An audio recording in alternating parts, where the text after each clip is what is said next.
Hey guys, if you have some issues with YouTube application on Android device, don't rush to uninstall the app. You can try just to clear cache and data. To do this, tap and hold on YouTube icon. If you don't have one on your home screen, swipe up from the bottom and find YouTube application here on your apps screen. Most probably it's in the Google folder. Now tap and hold on YouTube, then tap on this eye icon. It opens app info. And now on some Android versions, clear button appears here. If it doesn't, just scroll down to the storage item, tap on that, and this is your cache and data. You can clear cache and clear data.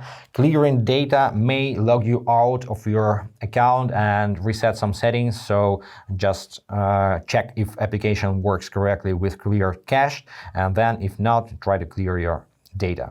Hope this was helpful. Subscribe to the channel and be awesome. Bye guys.